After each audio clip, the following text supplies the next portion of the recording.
Good evening and thank you for joining us tonight for 23 ABC News at 5. I'm Brianna Willis. Tonight's top stories.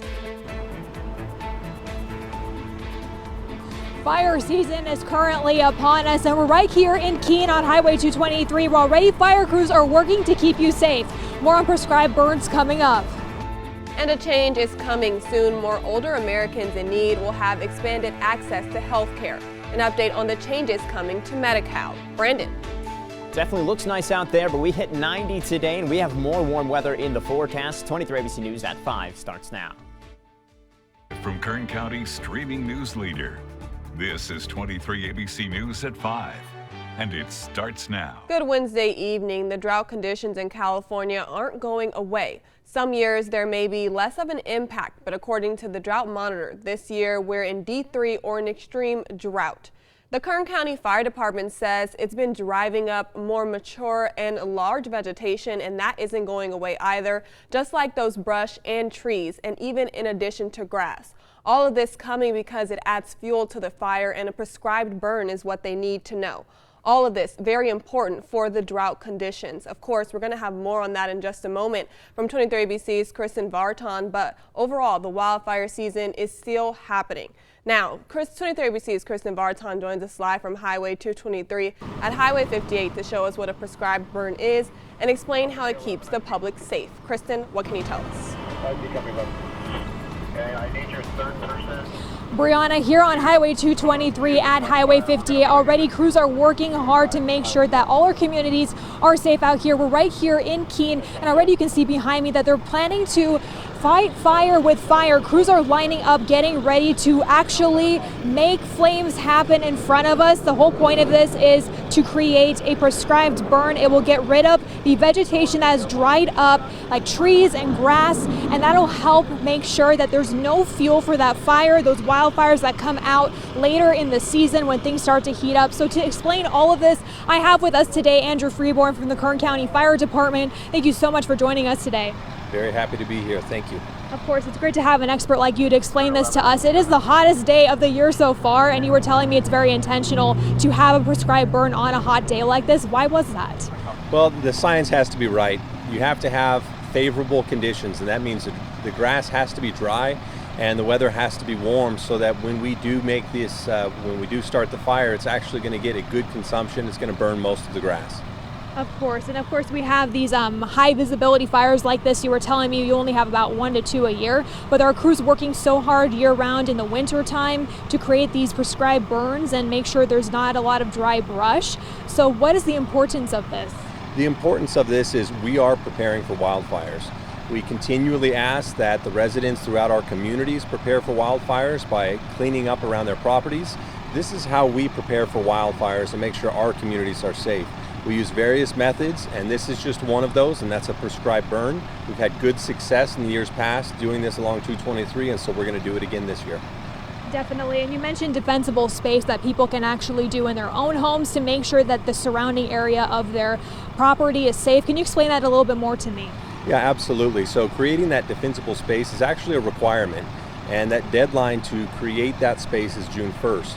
And what we're looking for is more or less the area directly around every home. It's about 100 feet, making sure that there's no dry grasses, making sure the leaves, dry leaves and pine needles are removed from the roof of the home. There's no dead trees around, removing firewood piles from away from the house. There's all kinds of things that homeowners can be doing to prepare their properties, and for a very clear description of these, they can go to kerncountyfire.org.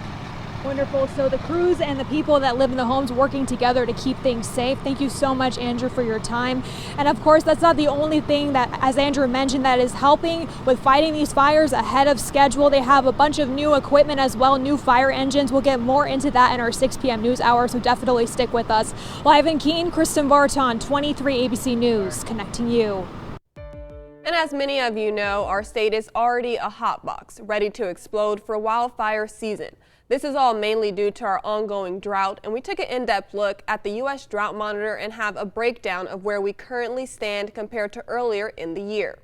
As we mentioned, the Drought Monitor shows most of the state, including Kern County, is considered D3 or extreme drought. According to the monitor, currently about 40.5% of the state is in that extreme drought status. That's down from a year ago, where 52.8% of the state was at that extreme level.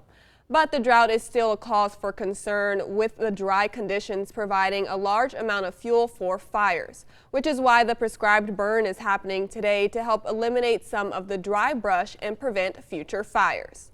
And now taking a live look at downtown Bakersfield and more on that dry heat and those conditions, Chief Meteorologist Brandon Michaels joining us now because it was hot today and it's going to be hot tomorrow, and we're dealing with that dry heat here as well. Yeah, definitely. Nothing that's going to help our drought conditions, that's for sure. Definitely warm out there. 90 degrees, your high temperature today. Haven't hit 90 since April, so it's been a while, but we expect to see this here in May. 14% humidity, so very dry out there. Also want to point out the winds, not very strong. That is good news for a prescribed burn. We don't want to do those in windy days. That prescribed burn happening around the Keene area, only about a 12-mile-per-hour wind. So that is good. If we have too strong of winds, you can actually lose control of those burns. And that actually happened earlier this year in New Mexico. They had a couple of wildfires that were started from those prescribed burns. But for us, just the heat to worry about. 90 degrees in Bakersfield right now. We're the warm spot, some 80s over in the desert. Comfortable 70s in our mountain communities, and more warm weather in the forecast. But that cool down is coming eventually.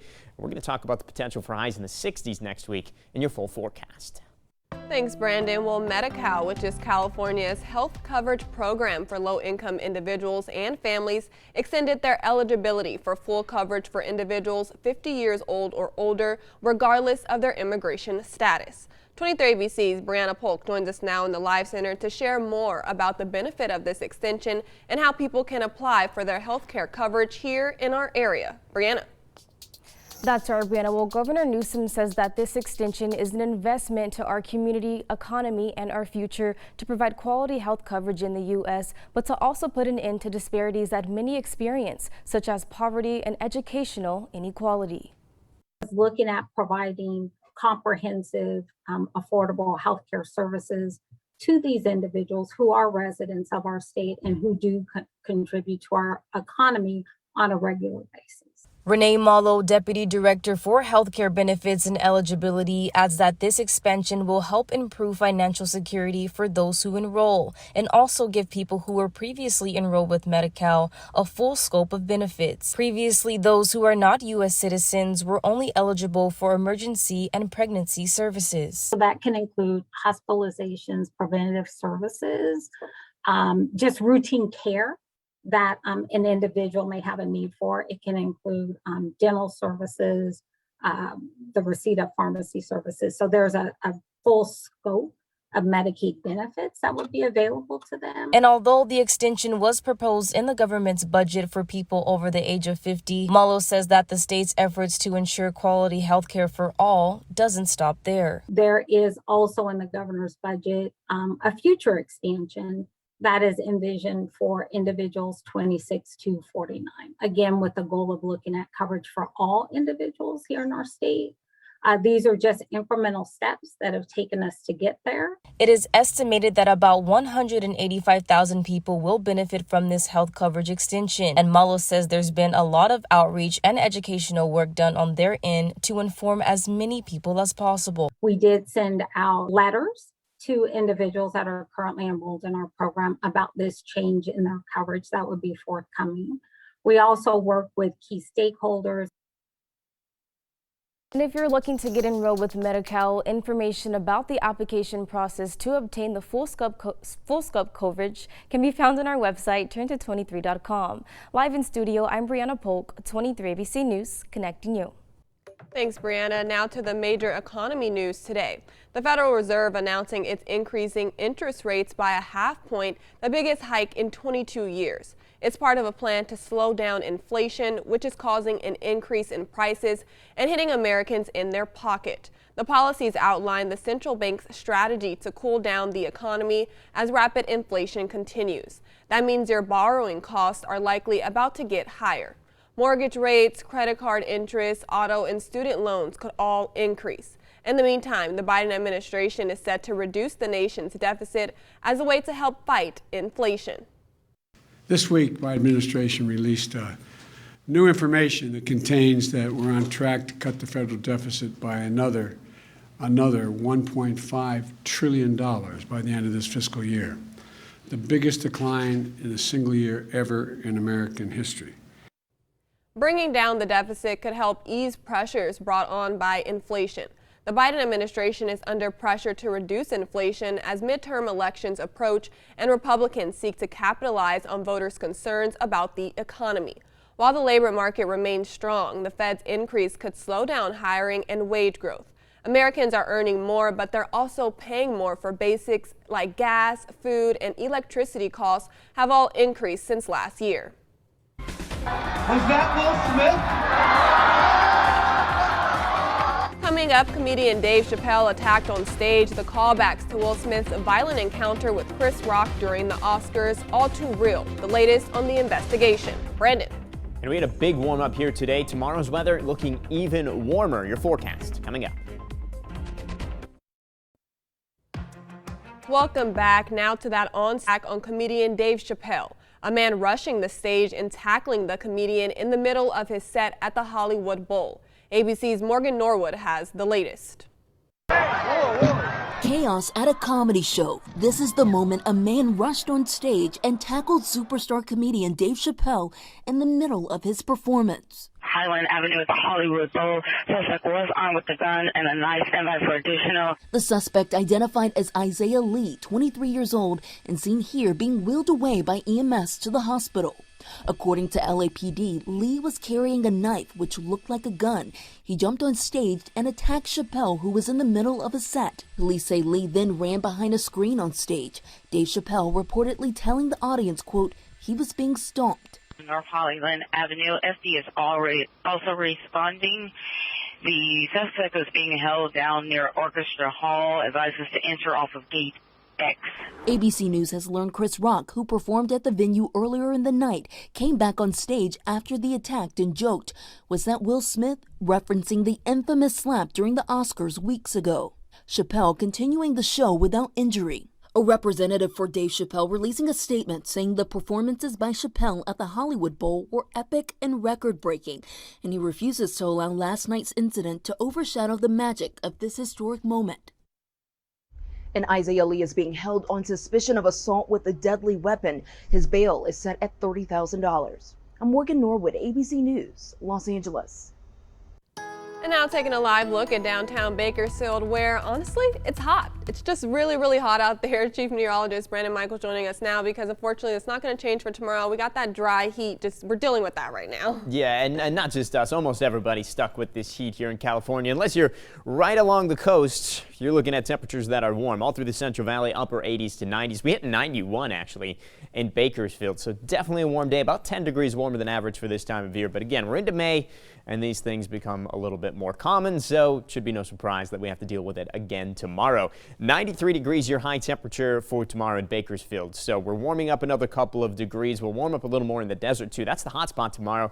Mid-90s. I wouldn't be surprised to see some upper 90s out there. It's going to be a very warm day, comfortable 70s and some 80s through our mountain communities. So that's not as bad for tomorrow. Air quality in the moderate range. It wasn't too bad today. Got a little bit hazy, but we've avoided any air quality impacts. We haven't seen those in quite some time, and we've got some wind in the forecast, so that air quality is not going to be an issue. You can see tomorrow already we're a little bit breezier in eastern Kern. I think we could see some wind gusts, 15, maybe even 20 miles per hour for our Thursday, but winds are going to pick up for us as we head into our Thursday evening, and then especially as we get into our Friday. We're going to see quite a bit more wind, especially in eastern Kern. Would not be surprised to see those winds gusting 40, 50 miles per hour, so wind advisory not out of the question for Friday.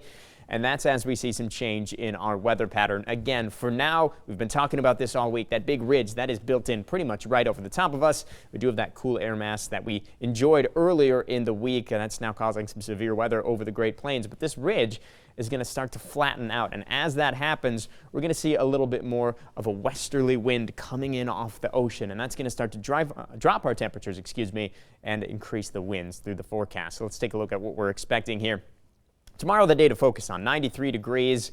We're not really going to get a relief from that heat tomorrow. Already in the mid-80s by lunchtime. I do think we see a couple of passing clouds through the day, so not full sunshine like today, but still it's going to be warm with a high of 93. Back in the 80s by Friday, though, and the temperatures just keep dropping through the forecast. 73 for Mother's Day. Again, I do think we have a decent amount of wind to deal with through this time.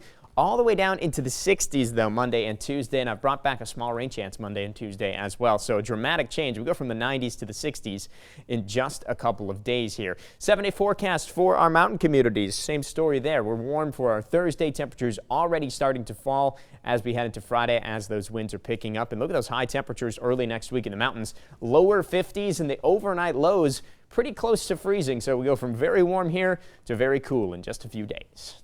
Thanks, Brandon. Still ahead, a trip of a lifetime continues for local veterans. More on the day 2 of Honor Flight when we return.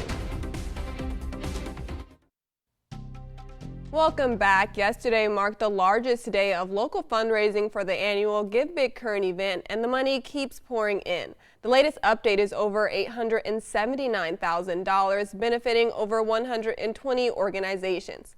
Local businesses across the county partnering with our nonprofits to bring attention and help fundraise in support of all the hard work they do. Some of the nonprofits highlighted during yesterday's big event, including AspiraNet, a transitional housing support program for former foster youth. Fresco's Mexican Grill donated 10% of its proceeds to help AspiraNet continue to provide a safe living environment for these youth while helping them achieve self-sufficient skills, education, and employment. These youth have been through so many challenges, and it's important for the community to come together and support our youth and children. The Dolores Huerta Foundation is the biggest benefactor of your generosity so far, taking in more than $236,000. And now to our continuing coverage of Honor Flight 44 from Kern County. Dozens of local veterans getting to tour the national monuments made in their honor today for day 2 of their trip. Our very own Vonnie Patino is there capturing every single moment. The first trip of 2022 will spend today visiting monuments and memorials in our nation's capital. On day 1, our local veterans feeling the support across the nation, making stops along the way at the airport in Baltimore and even arriving to the hotel in Arlington, greeted by a crowd holding signs and flags for their loved ones and the rest of the group. For many vets, this trip has been a long time coming. My dream come true, and I was so happy. You know, like I said, you know, one door closes, another one opens up, and we all got a purpose in life, and here we are with my soldier friends, my battle buddies. And for a number of these veterans, they say this trip is not just about them. A lot of names on that wall. A lot of guys went on that didn't come on. And you can follow along with us via social media and tune in tonight for a full recap from Vonnie Patino. And coming up next, we'll take one final look at your forecast. 123 ABC News at 5 returns. And be sure to join us first at 4:30. The Honor Flight wraps up its 2022 visit to D.C. 23 ABC's With Our Veterans. We'll have an update for you. And we'll take a peek ahead at your Mother's Day weekend forecast. We've got your traffic, breaking news, and more. See you first at 4:30. We'll break out the lightsabers and may the 4th be with you. In a nod to Star Wars Day, Disney Plus has unveiled a new trailer for an upcoming spin-off TV series, ObiWan Kenobi. Leave us alone. When the time comes, he must be trained. Like you trained his father?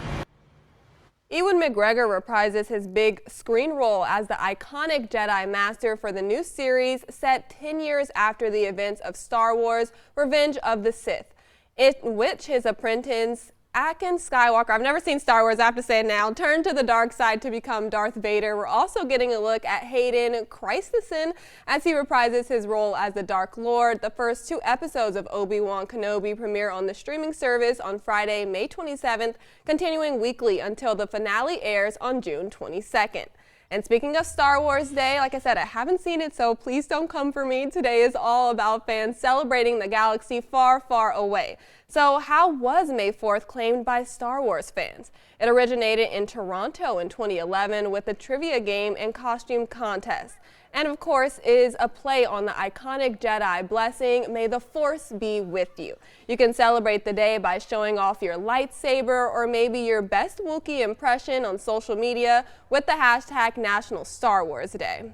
And if you're looking for a place to celebrate the intergalactic triumph of good over evil, here are a few places to check out. For the rest of this week, Cloud9 Coffee is now Sector 9. They've revamped their whole coffee shop to take you to all the way to Tatooine? Tatooine? I don't know, Brandon, I tried.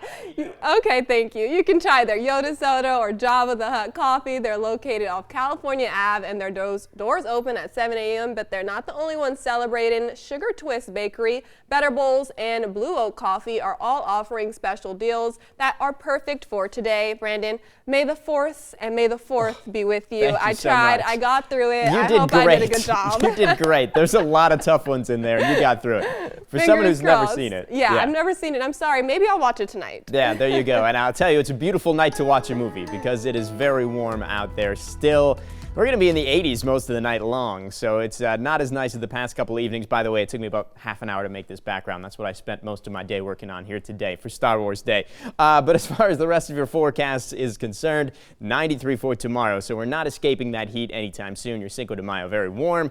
We do see those temperatures dropping off towards the end of the forecast. Mother's Day, we're all the way down into the lower 70s. Do have some wind to contend with, but we continue to fall from there. Models showing us all the way down into the 60s early next week. So we're going to go from the 90s to the 60s in just a couple of days. Big ups and downs in the forecast. And one more time, may the 4th be with you, Brandon. And that's all the time we have at 5. We're back at 6 with more news and weather. We'll see you then.